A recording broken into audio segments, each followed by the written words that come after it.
ကဲဗီဒီယိုဆက်ရမယ်ဆိုတော့ကျွန်မနှက်ခမ်းနီလေးဆိုပါတယ်ဘာလို့လဲဆိုတော့ကျွန်မရေကြီးရလဲနှက်ခမ်းနီလေးနည်းနည်းဆိုလိုက်မှာပေါ့နော်နည်းနည်းကြည့်ကောင်းတာဆိုအမှတွေ့ပါပြီပေါက်ဖက်ကြည့်ဒါကတော့ကျွန်မပေါ့နော်တွေ့ကြကောင်းရှော့ရင်အကုန်ရှောက်ရှော့တော့ကြတော့အဲ့လိုမျိုးကျွန်မရဲ့ဥယျာဉ်ပြန်နဲ့လည်းမတဲတော့ပေါက်တီထားသွားတာပါအခုကျတော့ကျွန်မသုံးနေကြကောင်းရှော့ရည်လေးနဲ့ပေါင်းစည်းလေးနဲ့ပဲပြန်ပြီးတော့သုံးပါတယ်ကြတော့ပေါက်တီလည်းအခုကျတိတ်မရှိတော့ဘူးပေါ့နော်ပေါက်တီလည်းတိတ်မရှိတော့ဘူးခုကြတော့စပင်ကလေးကိုလည်းကျမဟာလေးနဲ့ပဲနီးလိုက်နဲ့ပဲပုံသွင်းတော့ကြတော့စပင်လေးကလည်းကောက်သားလေးကလည်းလှနေတော့ကျမစိတ်ရှမ်းသာနေတာပေါ့ရှင်အစမှတော့ကျမစိတ်လေးစင်းရဲနေတာဟာစပင်ကောက်မိတာမှားပြီဆိုပြီးတော့ခုကြမှနည်းနည်းစိတ်ရှမ်းသာရတာပေါ့နော်အဲ့လိုကျမစပင်လေးမြန်မြန်လေးတုပ်လိုက်တယ်ပြီးတော့မှစပင်ကြီးစိုးနေတဲ့အချိန်မှာပဲပုံသွင်းလို့ကောင်းတာပေါ့နော်ကျမခေါင်းတစ်ခါပဲပြီးပါတယ်အဲ့မှာတစ်ခါတည်းစပင်ကိုရှင်းအောင်ဖိရှာပါတယ်ပြီးပြီးမှကျမပုံသွင်းပါတယ်ပုံသွင်းတဲ့အခါမှာလည်းပေါ့နော်အဲဒီသုံးနေကိုသုံးတဲ့ဟက်ကုတ်လေးကိုလက်ဝါးလေးပေါ်မှာထည့်ပြီးတော့မှ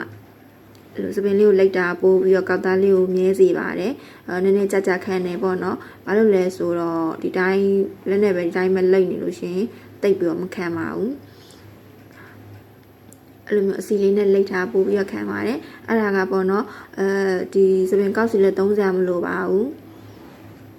ဒါပေမဲ့စပင်ကလေကောက်တန်းနဲ့ကောက်စီသုံးဖို့မလိုဘူးဆိုတော့ကျမလည်းမသုံးပေါ့နော်အစားမှာတော့ကောက်စီလေးပဲသုံးမလို့ဆိုပြီးတော့စပင်ကောက်သားမပေါ်တော့ဘူးဆိုပြီးခုကျတော့ဒီနည်းလေးလုပ်ကြည့်လိုက်အောင်မယ်အဆင်ပြေလို့ရှိရင်တော့ဝယ်မသုံးသေးဘူးဆိုပြီးတော့လားအဆင်ပြေတော့ဝယ်မသုံးသေးပါဘူးဟုတ်လဲဆိုအဲ့လိုမျိုးကြိုင်းလေးစပင်နဲ့ပျက်စီးသွားမှစိုးရင်လို့ကျမဆေးတောင်မှမစိုးဘူးကျမရဲ့စပင်လေးပျက်စီးသွားမှစိုးလို့ဆေးရတော့စိုးကျင်ပါတယ်ဒါပေမဲ့စပင်ပျက်စီးသွားမှဆိုလို့မစိုးရဲဘူးအဲ့လိုမျိုးလို့ရင်းနဲ့ကျမပုံသွင်းပါတယ်ကျမကစပင်ကအပြုံလိုက်ဆိုတော့နော်အပြုံမဲ့လိုက်ပါတယ်အစမှာတော့ကျမ hair style လေးအကိုကတစ်ဖက်ကို digital ကောက်သွင်းပေးတယ်နောက်တစ်ဖက်ကကြာတရှမ်းဝင်ကြတော့စပင်တရှမ်းဝင်ကြတော့ hair style လေးမတယောက်ကပုံသွင်းပေးပေါ့နော်ကျွန်မဆရာအကိုတယောက်စပင်လိပ်ပေးတဲ့ဘက်ကပို့ပြီးတော့လိပ်တယ်လို့ထင်ရတယ်ပြီးတော့ဒီဘက်ကအမားတယောက်လိပ်ပေးတဲ့ဘက်ကကြတော့စပင်ကိုတိတ်မလိုက်ဘူးလို့ထင်တာအမေတကယ်မဟုတ်ကျမပုံနေတာမားလို့ပေါ့နော်စပင်ကနှစ်ဖက်စလုံးကအပြင်ကိုလိပ်တာဆိုတော့ကျမအစမှာတစ်ဖက်ကိုကြတော့အပြင်ကိုလိပ်ပြီးတစ်ဖက်ကိုအတွင်းကိုလိပ်တော့ကျမရဲ့စပင်ကတစ်ဖက်ကကြတော့လေးလေးဖြစ်ပြီးတစ်ဖက်ကကြတော့ပြေးနေတဲ့ပုံစံပေါ့နော်အခုကြတော့နှစ်ဖက်စလုံးအပြင်ကိုလိပ်ကြည့်လိုက်တော့ကြတော့အဆင်ပြေရပေါ့နော်ကြောင့်တကယ်တော့ငါလိပ်တာမားတာပဲဆိုပြီးတော့ကုတ်ကိုပဲပြစ်တင်နေပါတော့တယ်ဒါပေမဲ့ခုကျတော့လည်းပြစ်မတင်တော့ပါဘူးနီးလန်းလေးတည်သွားတော့လည်းအဆင်ပြေရပါရှင်